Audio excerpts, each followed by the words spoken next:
சாமி என்ன எப்படிப்பட்ட ஊர் பார்த்தீங்களா? இப்படி மக்களை பார்க்க முடியுமா? பார்க்கவே முடியாது. அருமையான திருவிழா, அருமையான நாடக திருவிழா. திருவிழாவிற்கு மிக சிறப்பாக முதல் நன்றி அருமையான ஒளிவு நிலையம் சிறப்பாக அமைத்துள்ள ஒளிவு நிலையத்திற்கு கலைக்குழுவின் சிறப்பாக நன்றி. ஏன்னா ஊரே அலங்காரப்படுத்திட்டாரு சீரியல் லைட்டு.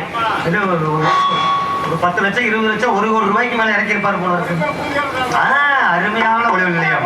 நன்றி தெரிவித்து இருந்தாலும் திருவிழாவிற்கு கடமையுடன் காவல் புரிய வந்திருக்கக்கூடிய காவல்துறை அதிகாரி அனைவருக்கும் எங்கள் நமது கிராமத்தின் சார்பாக கலைக்கல்வியின் சார்பாக மனமார்ந்த நன்றி வணக்கத்தை தெரிவித்து நாடக திருவிழாவை மிக சிறப்பாக ஏற்பாடு செய்து நடத்தி கொண்டிருக்கூடிய பேரன்பு கொண்ட பெரும் மதிப்புக்குரிய உள்ளூரை சேர்ந்த அன்பு ரசிகர்களுக்கும் வெளியூரில் இருந்து நாடகத்தை காண வந்த அன்பு ரசிக உள்ளங்களையும் மற்றும் ஆண்கள் பெண்கள் அனைவருக்கும் சிறியவர்கள் பெரியவர்கள் அனைவருக்கும் மற்றும் நாடகத்தை இப்படித்தான் இவ்வரங்க மேடையில் நடத்த வேண்டும் என்று சொல்லி அமைதியாக சிறப்பாக ஏற்பாடு செய்துள்ள பொறுப்பாக ஏற்பாடு செய்துள்ள அன்பு உள்ளங்கள் அன்பு பெரியவர்கள் அனைவருக்கும் கம்பியாளர்கள் அனைவருக்கும் எங்கள் கலைக்குழுவின் சார்பாக மீண்டும் மீண்டும் நன்றி தெரிவித்து உங்கள் அனைவரையும் வருக வருக என வரவேற்று எங்கள் நாடகத்தை இனிதே ஆரம்பிக்கின்றோம். அனைவர்களுக்கும் நன்றி.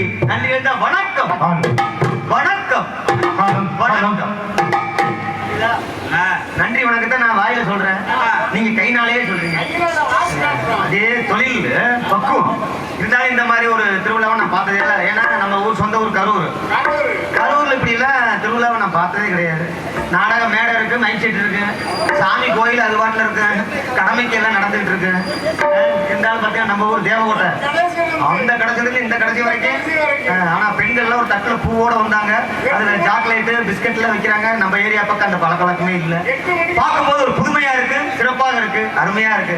அருமையான திருவிழா காண வந்த அனைவரும் இங்கே நாடக மேடை முன் வந்து அமர்ந்து நாடகத்தை விடிவரை கண்டுகளிக்குமாறு கேட்டுக்கொள்கிறோம். நன்றி நன்றி வணக்கம். ஏன்னா வள்ளியூர் கட்டம்னா அந்த காலத்துல இருந்து இந்த காலத்து வரைக்கும் நினைக்கிறது. ஆனா நடிகர்கள் எல்லாம் புதுசா வந்துட்டே இருப்பாங்க. அதனால புது புது கருத்தெல்லாம் உங்களுக்கு வரும். நாடகத்தில் பேசும்போது வள்ளி எல்லாம் பேசும்போது அந்த கருத்துக்களை எடுத்து நம்ம வாழ்க்கைக்கு நல்ல விஷயங்களை பயன்படுத்திட்டு கெட்ட விஷயங்களை ஒதுக்கிக்கலாம். அப்புன்னு பேசும்போதே புது புது கருத்துக்கெல்லாம் வரும். அதனால அனைவருக்கும் நன்றி தெரிவித்து நாடகத்தை ஆரம்பிக்கின்றோம். அனைவருக்கும் நன்றி நன்றி அந்த வணக்கம் வணக்கம். ஏன்னா முதல்ல பிறந்த ஊருக்கு புகழ சேர்க்கணும். நான் பிறந்த ஊருக்கு புகழ சேர்க்கணும், நீங்க பிறந்த ஊருக்கு நீங்களும் புகழ சேர்க்கணும்.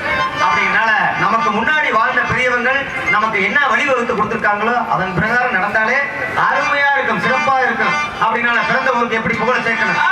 பிறந்த ஊருக்கு புகழ சேரு, நாட்டுக்கு பெருமை சேரு. அதாவது நம்ம பெத்துக்கிட்டது புள்ள, நம்மள பெத்தது நம்ம அம்மா. அம்மா தொல்லை இருக்குதே, ஐயா ஐயா ஐயா பெரிய தொல்லை, அதுவும் பெரிய தொல்லை. இன்னொன்னு நமக்காக பெத்துக்கிட்டது நம்ம பொண்டாட்டி. இந்த பொண்டாட்டியும் அம்மாவையும் பெத்த புள்ளையும் ஒருத்தன் ஜமாளிச்சுட்டான்னா வாழ்க்கையில அவன மாதிரி வெற்றி அடைஞ்சவன் எவனுமே கிடையாது அப்படின்னு நான் சொல்லல, எனக்கு முன்னாடி இருந்தவங்க எழுதி வச்சிருக்காங்க. ஏன்னா ஊருக்குள்ள பாத்தீங்கன்னு வச்சுக்கோங்க, ரொம்ப பேர் நல்லா படிச்சிருப்பாங்க, ஆட ஆரம்பிச்சிருவாங்க. நான் தான் இந்த ஊர்ல பெரிய படிப்பாளி, 2 டிகிரி வாங்கியிருக்கேன், நான் பெரிய படிப்பாளின்னு ஆட ஆரம்பிச்சிருவாரு. ஆனா அவர் படிச்ச புஸ்தகம் அமைதியா தான் இருக்கு. படிச்சவரு ஆடுவாரு, அவர் படிச்ச புஸ்தகம் எல்லாம் அமைதியா தான் இருக்கு. அதே மாதிரி குடிச்சவரு ஆடுவாரு, ஒரு 2 கோட்டுக்கு மேல போயிடுச்சுன்னு வச்சுங்க அவர் ஆட ஆரம்பிச்சிருவாரு. ஆனா அவர் குடிச்சு போட்ட பாட்டில் எங்கிட்டாவது ஓரமா அமைதியா தான் கிடக்கு. ஆனா இவரு ஊரே ஆடிக்கிட்டு இருப்பாரு அப்படின்னு. அதே மாதிரி எங்களுக்கு பணம் அதிகமா இருந்துன்னு வச்சுக்கோ, ஒரு மனுஷங்கிட்ட ஆட ஆரம்பிச்சிருவாரு. நான் தான் இந்த ஊர்லயே மிகப்பெரிய பணக்காரன் அப்படின்னு ஆட ஆரம்பிச்சிருவாரு. ஆனா அவர் சம்பாதிச்ச பணம் எல்லாம் பீரோலுக்குள்ள அமைதியா தான் இருக்கு, இவரு ஆடிக்கிட்டு இருப்பாரு. எங்கிட்டாவது பணம் கிடந்ததுன்னு வச்சுங்க, பணம் அமைதியா தான் இருக்கு. இந்த பணத்தை சுத்தி இருக்கிறவங்க எல்லாம் ஆடிட்டு இருப்பாங்க. ஏன்னா எரிக்கிறதா புதைக்கிறதா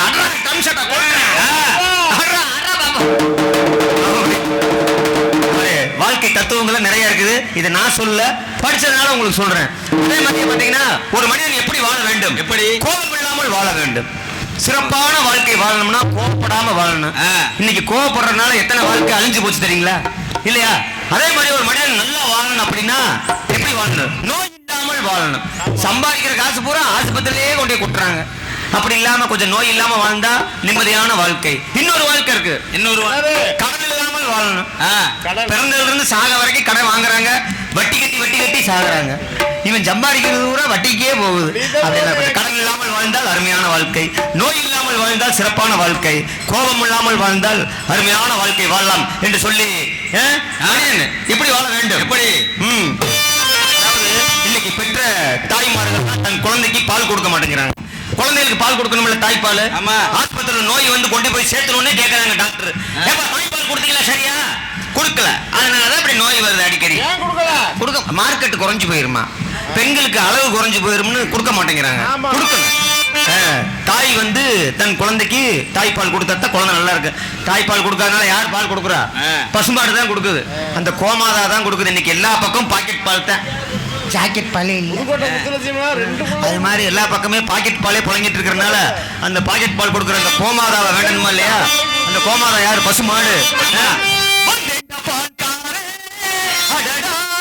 பசுமாட்டை பத்தி பாட போறேன். நன்றி. ஏன் அடிக்கடி கை கட்டி கேட்கிறேன்? அப்பதான் உற்சாகமா இருக்கும். அம்மா நமக்கு உற்சாகமா இருக்குமா இல்லையா நடிகர்? ஆமா, அதனால கைதட்டி அன்பு உள்ளத்திற்கு இரண்டாவது நன்றியும், கைதட்டாமல் இருக்கக்கூடிய அன்பு உள்ளத்திற்கெல்லாம் முதல் நன்றியை தெரிவித்து நாடகத்தை ஆரம்பிக்கிற நன்றி. நீங்கள் ஆளுடன் எதிர்பார்த்த இந்த சிங்கார முன்னோடி கலையரங்கில் மிக சிறப்பாக பொறுப்பாக அருமையாக நடக்கக்கூடிய நாடகம் நமது தேவகோட்டை, நமது ஸ்ரீரங்கபுரம், அருணகிரி பட்டினம், நம்மளை எல்லாம் வாழ வைக்கக்கூடிய தெய்வமாகிய அருள்மிகு ஸ்ரீ முத்துமாரியம்மன் ஆலய 119வது ஆண்டு ஆடி செவ்வாய் உற்சவ திருவிழாவை முன்னிட்டு இந்த கோவில் அமைந்துள்ள வண்ண கலையரங்கு எங்கள் நாடகத்தை தவத்திரு டி.டி. சங்கரதாஸ் சுவாமிகள் எழுதி இயற்றிய ஸ்ரீ வள்ளி திருமணம் என்னும் நாடகம் மிக சிறப்பாக நடைபெறும். நாடகத்தில் பங்கேற்று நடித்து உங்களை மகிழக்கூடிய நடிகர் நடிகைகள் சென்றிடமெல்லாம் புகழ் பெற்று பல ரசிகர்களிடத்திலே பரிசுகளையும் பாராட்டுகளையும் பெற்றுவரக்கூடிய முன்னணி நடிகர்களாகிய திண்டுக்கல் மாவட்டத்தைச் சேர்ந்த திண்டுக்கல் நாடக நடிகர் சங்கத்தின் செயலாளருமாகிய எங்களது கே.ஆர். விஜயகுமார் அவர்கள் இந்த நாடகத்திலே விருத்தினாக காட்சியளிப்பார். இதற்கிணையாக வள்ளியாக தோன்றி உங்கள் அன்பை பெறுவதற்காக மதுரை வல்லாள மாநகர் ஈன்றெடுத்த கலை குடும்பத்தின் கலை வாரிசு. நம்மளாம் அதிகமா வள்ளியை பார்த்திருப்போம்.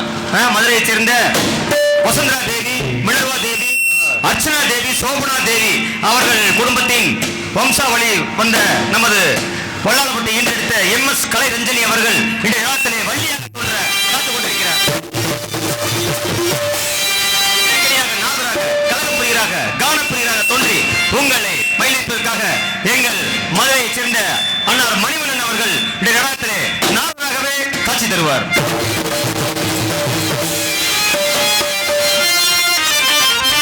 இனிமையான இசையை உங்கள் காதுக்கு இனிமையாக இனிமையான பாடல்களை பாடி உங்களை மகிழ்ப்பதற்காக இசை சக்கரவர்த்தி K.M. கருணாகரன் அவர்கள் இசையமைக்க காத்துக் கொண்டிருக்கிறார்.